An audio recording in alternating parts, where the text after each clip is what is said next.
En vídeos anteriores hemos visto que he utilizado negro marfil, el pigmento negro, para pintar, por ejemplo, la bandera de Afganistán o el escudo de la bandera de Albania.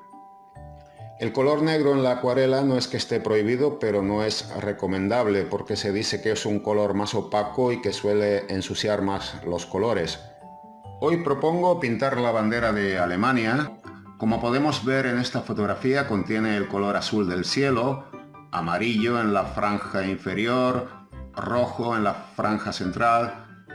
La idea es que junto con el color azul del cielo podamos crear ese negro que se ve en la franja superior. Vamos a crear nuestro propio color negro.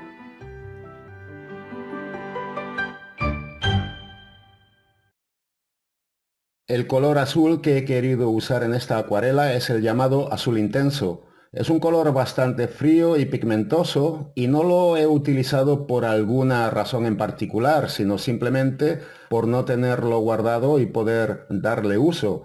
Lo que significa que desde mi punto de vista cualquier color azul nos viene bien para este ejercicio.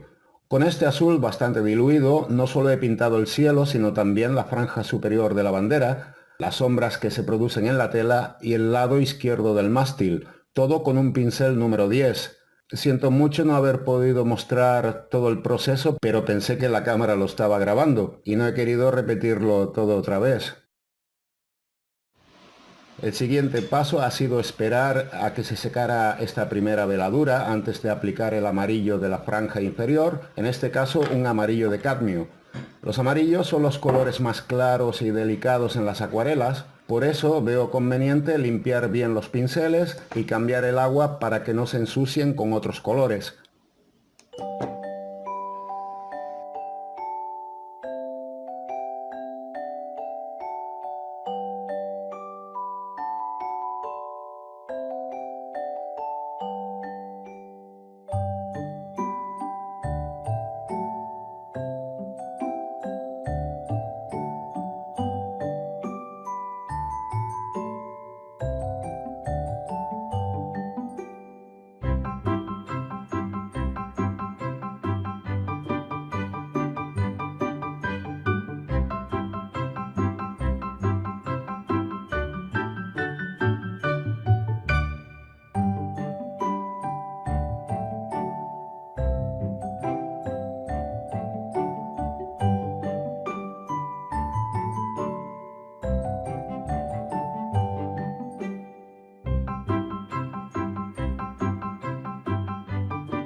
Debido a que se trata de buscar el color negro a partir de los tres colores primarios, también he añadido amarillo en la franja superior. En este caso, no solo mezclo los colores en la paleta, sino que también lo hago directamente sobre el papel sin que afecte al resultado.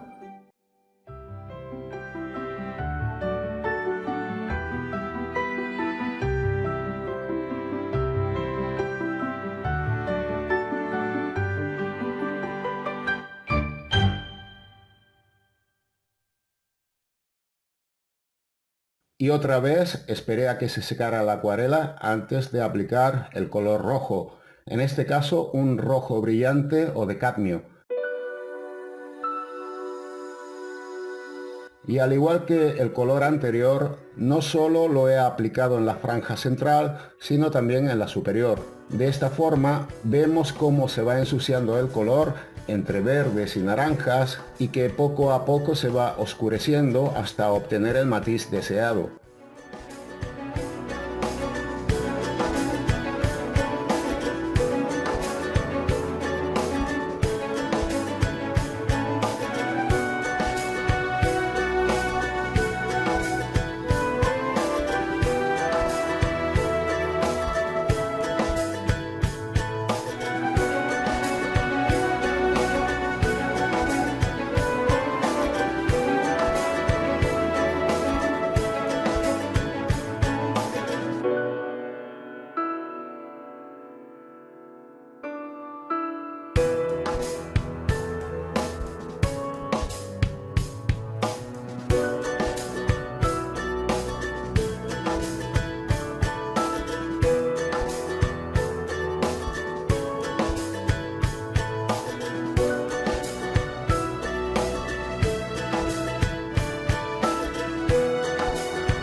Y hasta aquí todo ha sido aplicar las pinceladas de cada color en su sitio, con un pincel amplio, para luego continuar retocando con un pincel más pequeño y mezclando estos tres colores para crear contrastes e ir definiendo el dibujo.